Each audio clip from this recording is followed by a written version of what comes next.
RP1 and about 85% full of liquid oxygen. The first stage is just under 100% of RP1 and about 98% of liquid oxygen. We'll continue topping both stages off until about T-minus 2 minutes to keep the propellants as cold and therefore as dense as possible. That way we can fit as much propellant onto the vehicle to lock the satellite this afternoon.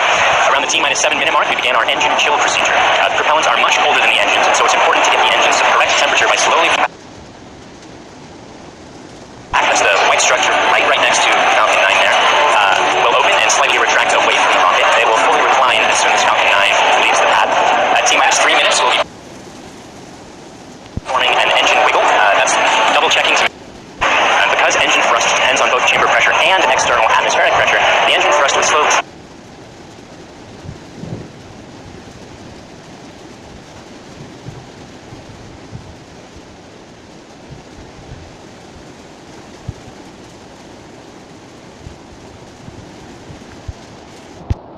Properly, that's the system that allows the engines to steer.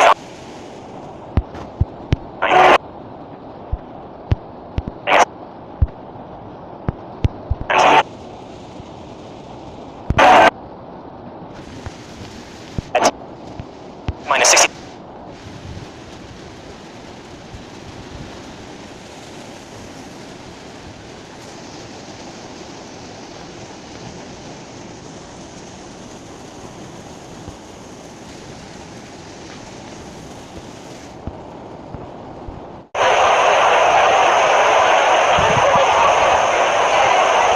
Safety watch rolling.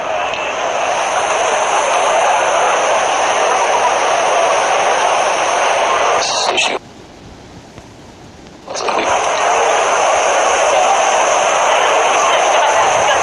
Falcon 9 is on engine alarm.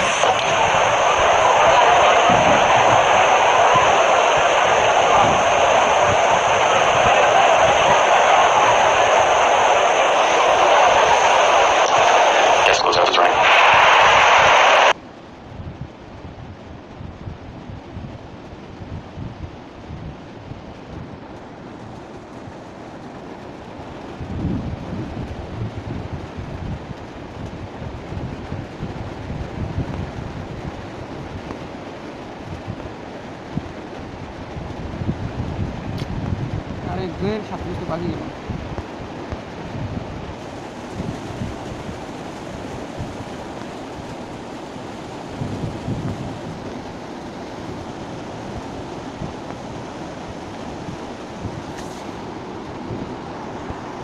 By the vehicle just after it entered startup mode. The abort sequences are important to make sure that the Falcon 9 is in its best shape in time for any launch. So we're much happier to take those aborts beforehand rather than continue when there's any risk to the vehicle. If we have to go tomorrow, we'll be checking to see exactly what was happening through the abort today. The backup launch window opens tomorrow at 4:14 p.m. Eastern Time, or 8:14 Universal Coordinated Time, and closes at 6:21 p.m. Eastern Standard Time, or Eastern Daylight Time before.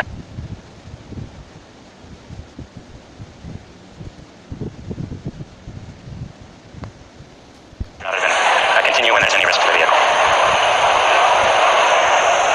If we have to go tomorrow, we'll be checking to see exactly what was happening through the abort today. The backup launch window opens tomorrow at 4:14 p.m. Eastern Time, or 8:14 Universal Coordinated Time, and closes at 6:21 p.m. Eastern Standard Time, or Eastern Daylight Time, or 10:21 Universal Coordinated Time.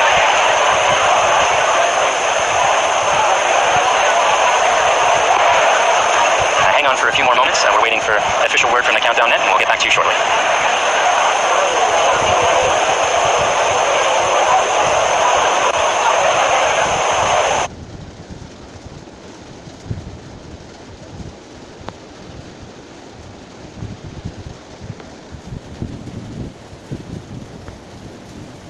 গাজীপুরে রয়েছে এবং Gazipur ground station থেকেই এই স্যাটেলাইটটিকে control করা হবে এবং পরবর্তীতে যদি কোনো কারণে গাজীপুর স্টেশন ফেল করে তখন এটি চলে যাবে বেতবুনিয়াতে। বেতবুনিয়া ইমিডিয়েটলি টেক ওভার করবে। সো ব্যাকআপ স্টেশন হিসেবে বেতবুনিয়ায় আছে এবং আমাদের দুটো গ্রাউন্ড স্টেশনই এখন সব দিক দিয়ে প্রস্তুত রয়েছে এই স্যাটেলাইটের কার্যক্রম পরিচালনা করার জন্য। এবং আমাদের দেশের টেকনিশিয়ান অথবা রিসোর্স পার্সন কেমন আছে যে এই স্যাটেলাইটটি ঠিক মতন অপারেট করবার জন্য? আপনারা জানেন এবং আমরা সবাই জানি থ্যালাসেলেনিয়া স্পেস ইনিশিয়ালি আমাদের সঙ্গে যে বাংলাদেশের সঙ্গে বিটিআরসির সঙ্গে তারা একটি এগ্রিমেন্ট করেছে। তারা একটা টাইম ফ্রেম পর্যন্ত এই স্যাটেলাইটটি অপারেট করার জন্য বাংলাদেশের ইঞ্জিনিয়ারদেরকে সহায়তা করবেন এবং ইতিমধ্যে বাংলাদেশের বেশ কিছু ইঞ্জিনিয়ারকে তারা ফ্রান্সে নিয়ে তুলুজ এবং কানসে নিয়ে তারা ট্রেনিং দিয়েছে। আমি মনে করি যে বাংলাদেশের যে ধরনের জনবল বা প্রকৌশলীরা রয়েছে এটি অপারেট করার জন্য যদি সঠিকভাবে পরিচালনা করা হয় আমরা দক্ষভাবেই এটি পরিচালনা করতে পারবো। আমরা যদি একটু পিছনের দিকে তাকাই, আমাদের এই স্যাটেলাইট মিডিয়ার দিকে যদি আমরা একটু তাকাই তাহলে আমরা দেখবো আর্লি 90s বাংলাদেশে যখন টিভি চ্যানেল শুরু হয় আমরা ধরে নিয়েছিলাম বাংলাদেশে আমাদের প্রাইভেট টিভি চ্যানেলগুলো কিন্তু এতটা সুন্দরভাবে টেলিকাস্ট করতে পারবে না বা লাইভ ব্রডকাস্টিং করতে পারবে না। আজকে আমাদের কিন্তু প্রত্যেকটা টিভি চ্যানেলে আমি বলবো কম বেশি খুব ভালো অনেক উন্নত মানের ব্রডকাস্টিং সলিউশন নিয়ে আসছে। যদি আমরা ইন্ডিপেন্ডেন্ট টিভির কথাই চিন্তা করি, আজকে আমরা রাত এই 3:30টার সময় বসে কিন্তু একটা লাইভ ট্রান্সমিশন করছি, যেটা কিন্তু এক সময় আমাদের দেশে এই ধরনের ইঞ্জিনিয়ার হবে কিনা করতে পারবে কিনা এটা একটা স্বপ্ন ছিল। সো আমি মনে করি আমার দিক থেকে এই স্যাটেলাইট কমিউনিকেশনসে আমার প্রায় 20 বছরের অভিজ্ঞতার আলোকে আমি মনে করি যে এটা তৈরি করা, এই ফিল্ডের লোকবল তৈরি করা আমাদের জন্য মোটেও কষ্টকর বিষয় নয়। আমাদেরও তাই মনে হয় যে বাংলাদেশের টেকনিশিয়ান অথবা বাংলাদেশের যারা প্রকৌশলী আছেন তারা খুব অর্থাৎ বাঙালি কমিউনিটি খুব সহজে যে কোনো টেকনোলজি অ্যাডাপ্ট করতে পারে, সেটি নিজেরা ধারণ করতে পারে অত্যন্ত তাড়াতাড়ি। আমরা বিভিন্ন সময় সেটি দেখেছি। সুতরাং এই স্যাটেলাইটও সেইভাবেই বাংলাদেশকে নানাভাবে তারা closing at 6:21 p.m. Eastern Time.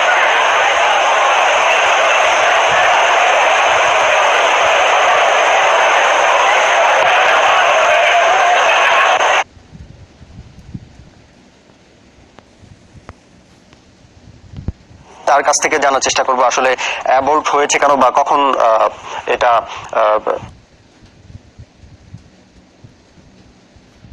Launch করা হবে সে সম্পর্কে কিছু জানতে পেরেছেন কিনা? 6:22 মধ্যে ওদেরকে লঞ্চ করতে হবে আজকে যদি লঞ্চ করতে হয়, এবং এখনো হচ্ছে ফাইনাল কোনো ডিসিশন জানানো হয়নি। এখনো স্পেকুলেশন চলছে এবং সিগন্যালে খুব সম্ভবত কিছু প্রবলেম হচ্ছিল। সো এই জন্যই হয়তো একটু ডিলে হচ্ছে। তো 6:22 আগে ফাইনালি জানা যাবে না আসলে কি অবস্থা। So this is the last update. মুত্তাকি, আপনাকে ধন্যবাদ। দর্শক, বঙ্গবন্ধু 1 স্যাটেলাইট যুক্তরাষ্ট্রের ফ্লোরিডার কেনেডি স্পেস সেন্টার থেকে উৎক্ষেপণ করার কথা ছিল 3:47 কিন্তু এখনো সেটি উৎক্ষেপণ হয়নি। কি কারণে এখনো উৎক্ষেপণ হয়নি বা ডিলে হচ্ছে সে বিষয়টি বিরতির পর ফিরে এসে আমরা এটি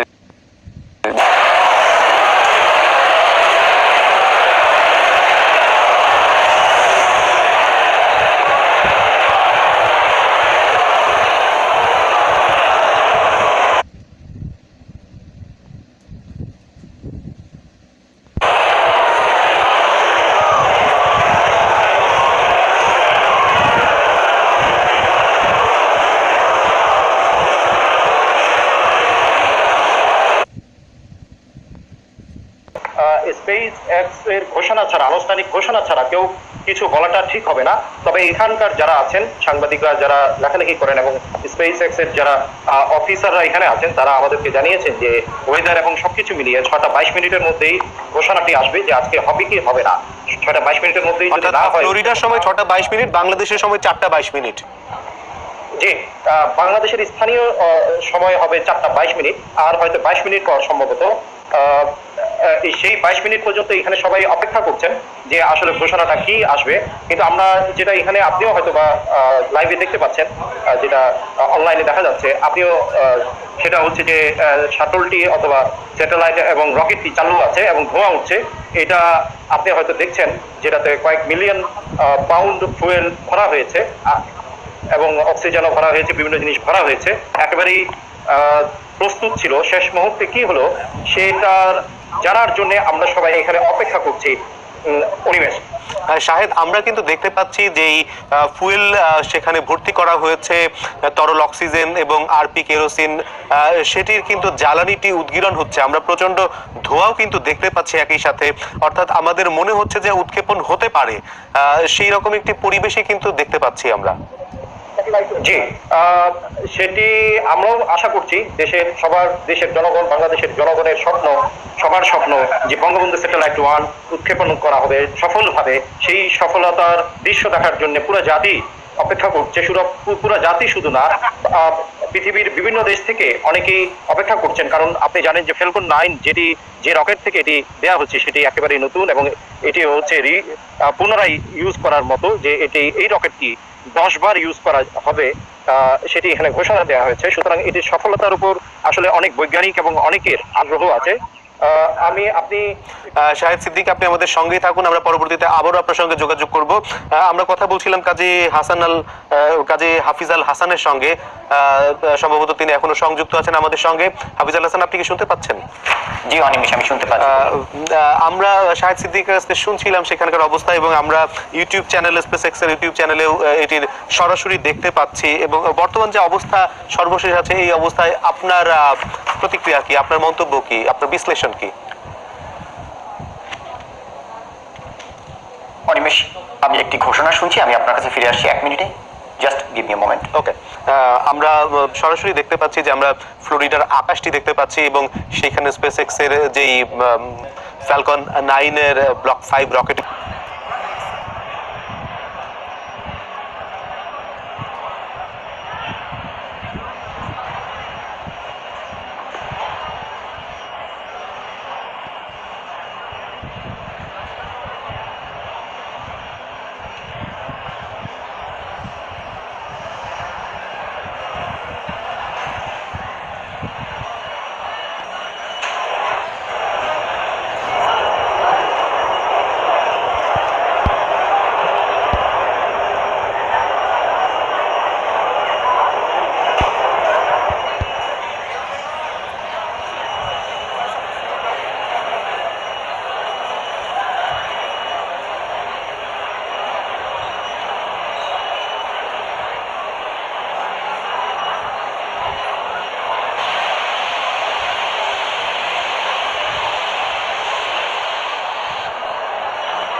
Just received final confirmation that we are standing down today due to a violation of abort criteria. The vehicle and payload are in good health. The next launch opportunity is tomorrow, May 11th. Again, if you're just joining us, we had a launch attempt at 5:47 p.m. Eastern Time. Falcon 9 threw an abort in the final minute of countdown. And it seems like we are unable to reach the launch, or to launch within the launch window for today at this time. We have concluded a preliminary review, however, and have determined that the vehicle and payload are in good health, and will be aiming to launch tomorrow during our backup launch window at 4:14 p.m. Eastern Time, closing at 6:21 p.m. Eastern Time.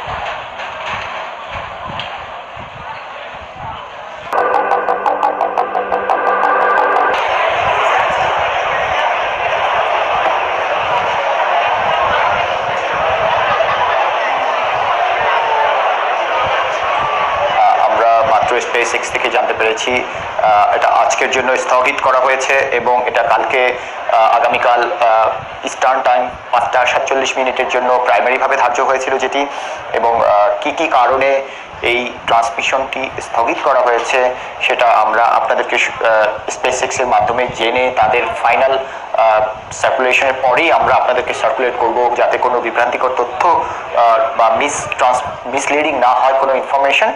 আমরা আবার ফিরে আসবো আপনাদের কাছে খুব শীঘ্রই।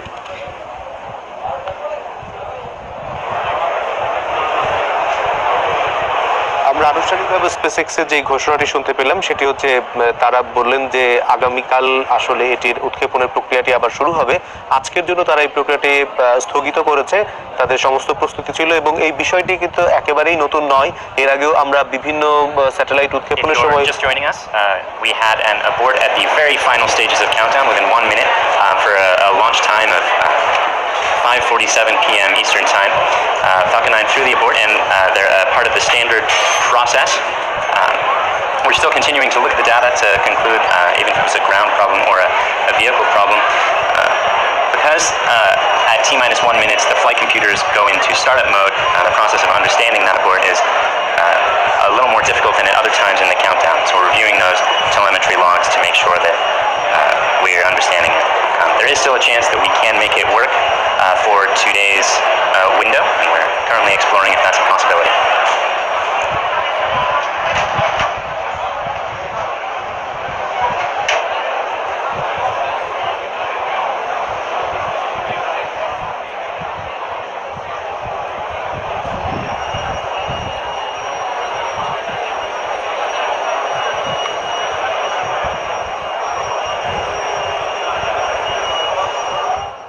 সংবাদের পর জানিয়েছি একটি বিরতি, আরো খবর নিতে কিছুক্ষণ পর।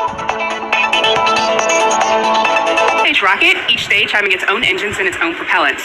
The first stage, which is this lower portion here, this is the part of the rocket that generates the tremendous thrust that's necessary in order to get the rocket to the most dense parts of Earth's lower atmosphere and accelerate the second stage and payload up to approximately 48,000 kilometers per hour. This is also the part of the rocket that we're going to be attempting to land on our drone ship after it separates from the second stage, which is sitting on top here. Stage 2 has a single Merlin engine that is optimized to operate in the vacuum of space, and it's going to be responsible for delivering Bangabandhu Sat-1 into its targeted geostationary transfer orbit. Now, at the very, very top of that rocket, that nose cone that you see there is called our payload fairing, and inside of it, Bangabandhu Satellite 1. The fairing is what protects the satellite from aerothermal heating and contamination as we travel through the Earth's atmosphere. But once we get into the vacuum of space, we jettison it, it'll separate from the rocket and fall back down to Earth. Now, if you've been watching our rockets for a while, you notice that Falcon 9 looks visibly different today. Most notably, we have this black inner stage, this black raceway cover, and these black landing legs. This is the color of our improved thermal protection system materials, or TPS as we call it, and it doesn't require painting. The new thermal protection material is a highly flame-resistant felt, which we expect to be more rapidly reusable than the cork that we previously used. Now, all these changes reflect our ongoing efforts to build not just reusable rockets, but rockets that are rapidly reusable. Eventually, we hope that rocket launches will become like commercial airplanes, where the rockets can be flown over and... Boosters are now throttling back up to full power. We're past max Q, the period of maximum load on the vehicle. Next up, we'll be waiting for the side boosters to begin to throttle down prior to booster engine cutoff and separation 2.5 minutes into flight. It's nominal.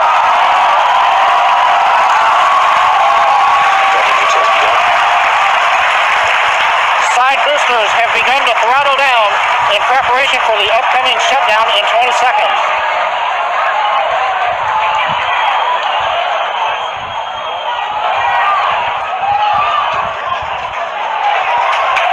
Major event coming up with side booster shutdown and separation. Side boosters.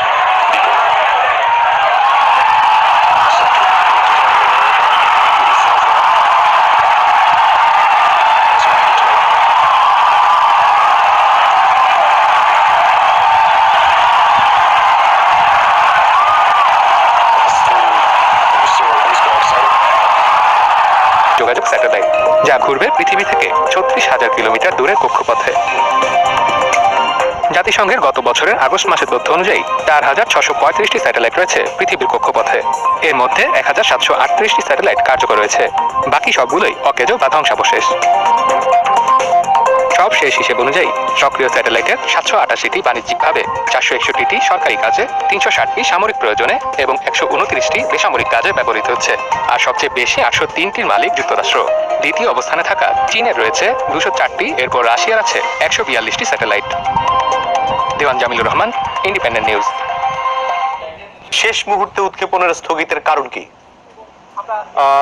যেটি কিছুক্ষণ আগে ঘোষণা দিয়ে বলা হয়েছে যে স্থগিত করা হয়েছে আজকের মতো, আপনাকে যেটি আমি যেটি আগেই ঘোষণা দেওয়া হয়েছিল এবং বলেছিলাম যে 6:22 মিনিটের মধ্যে যদি উৎক্ষেপণ করা না হয় তাহলে আজকে আর হচ্ছে না, সেটি আমাদেরকে জানিয়ে দেওয়া হলো। এবং আগামীকাল স্থানীয় সময় অর্থাৎ বাংলাদেশের রাত 2টার দিকে, স্থানীয় সময় 4টা এবং রাত 2:14 বা 15 মিনিটের দিকে আবার পুনরায় সময় নির্ধারণ করা হতে পারে, যেটি এখনো চূড়ান্ত করা হয়নি।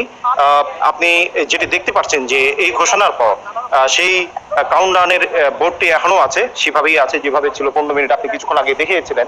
আর আশেপাশের যে সাংবাদিকরা ছিল সেই সাংবাদিকরা আসলে সবাই চলে গেছেন, এখন আর কেউ নেই। আপনি দেখতে পাচ্ছেন পুরো মাঠ এখন ফাঁকা হয়ে আছে। তো আমরা সবাই অপেক্ষা করছি যে স্পেস এক্স চূড়ান্তভাবে কি ঘোষণা দেন সেটাই। তবে তাদের আবার পরিষ্কার করে বলতে চাই যে তাদের ঘোষণা অনুযায়ী আজকে আর বঙ্গবন্ধু 1 স্যাটেলাইট উৎক্ষেপণ হচ্ছে না। আগামীকাল ঠিক এই সময় অর্থাৎ বিকেল বেলা 4টার পর থেকে এটি উৎক্ষেপণের প্রক্রিয়া আবার শুরু হবে, সেটি আমাদেরকে জানিয়েছেন। তবে কি কারণে স্থগিত করা হয়নি হলো সেটা আমাদেরকে স্পষ্ট করে বলা হয়নি এখানে যে ঘোষণা দিচ্ছিলেন সেই ঘোষণার মধ্যে। তবে যেটা বলা হলো যে স্যাটেলাইটটি ওকে ছিল, ফ্যালকন 9 ওকে ছিল, সবকিছু ওকে ছিল, কিন্তু কি কারণে হঠাৎ করে এটি আটকে গেল সেই জিনিসটা তারা এখনো বুঝে উঠতে পারছে না। হয়তো এটি একটু সময় নেবে, এটি তারা জানার পর সবাইকে জানাবে। অনিমেষ। শাহিদ সিদ্দিকী, আমরা পরবর্তীতে আবারও চাইবো যে আপনার সঙ্গে কথা বলতে। এই মুহূর্তে থাকে তার কোনো একটি যদি ভায়োলেশন হয় তাহলেও কিন্তু এটি উৎক্ষেপণ বন্ধ থাকতে পারে। এখন কোন ট্রান্সমিশনের যে ফ্যাক্টরগুলোর মধ্যে কোন ফ্যাক্টরটি ভায়োলেশন হয়েছে আমরা স্পেস এক্স এর আনুষ্ঠানিক ঘোষণা ছাড়া এই মুহূর্তে বলাটা আমাদের জন্য খুব একটা সহজ হবে না। আমাদেরকে একটু ধৈর্য ধরে অপেক্ষা করতে হবে স্পেস এক্স এর নেক্সট স্টেটমেন্টের উপরে কি কারণে এটা বন্ধ হলো। তবে এর জন্য অবশ্যই আমি বলবো যেহেতু ভেহিকেল হেলদি ছিল, weather might be a reason, because এটা শুধু যে ফ্লোরিডার ওয়েদার কি ভালো হতে হবে সেটা কিন্তু নয়। এটা যে পথটা পাড়ি দিয়ে অরবিটে যাবে বা পৃথিবীর বাইরে যাবে, মধ্যাকর্ষণ শক্তির বাইরে চলে যাবে ভূপৃষ্ঠ থেকে, সেই পুরো পথটারই কিন্তু ওয়েদার সাপোর্টিভ হতে হবে ফর দিস ট্রান্সমিশন। কাজী হাফিজুল হাসান, আবার সংক্ষেপে আরেকটি জানতে চাই যে আগামীকাল যখন এটি উৎক্ষেপণ হবে তখন কি সেটি তার জন্য শেষ সময়, যে কালকে তাকে হতেই হবে, নাকি আবারও সময় পরিবর্তন হতে পারে? অবশ্যই নয়, কালকেই সেটা শেষ সময় হবে না। এটা একটা ব্যাকআপ উইন্ডো রাখা হয় যে আমি আজকে চেষ্টা করেছি, না পারলে আমি কালকে করব। যদি কালকের এই উইন্ডোতে আমরা এটাকে ট্রান্সমিট করতে না পারি বা স্পেসএক্স ট্রান্সমিট করতে না পারে তখন এটা আবার একটা নতুন স্লট দেওয়া হবে। কারণ আপনি জানেন এটা ইটস কাইন্ড অফ, আমি যদি এক্সাম্পল হিসেবে আপনাকে দেই, একটি রানওয়ে থেকে একটি প্লেন উঠবে, ধরেন এখন বাংলাদেশ বিমানের একটি প্লেন বাংলাদেশের রানওয়ে থেকে উঠছে, এটা উঠতে গিয়ে কোনো একটা ট্রান্সমিশন রিলেটেড ইস্যুর কারণে আর উঠতে পারলো না, সে চেষ্টা করবে ইমিডিয়েটলি সলভ করে ট্রান্সমিট আবার ফ্লাই করতে। যদি সেটাও না হয় তখন কিন্তু আবার একটা রিশিডিউল করা হয়, কারণ স্লটে অন্য স্যাটেলাইট কিন্তু এখান থেকে উৎক্ষেপণ হওয়ার বা ট্রান্সমিট করার জন্য আরো অনেক স্যাটেলাইট কিউতে রয়েছে। হাফিজুল হাসান, আপনি পুরো বিষয়টি স্পষ্ট করতে পেরেছেন এবং আমাদেরও মনে হয় যে আমরা বুঝতে পেরেছি যে কি কি ফ্যাক্টরগুলি ছিল এবং কি কারণ হতে পারে। আমরা আশা করব যে আগামীকালকে এটি সফলভাবে উৎক্ষেপণ হবে। আমাদের সঙ্গে এই গভীর রাত পর্যন্ত অর্থাৎ ভোর পর্যন্ত প্রায় আপনি ছিলেন, এজন্য আপনাকে অসংখ্য ধন্যবাদ জানাচ্ছি।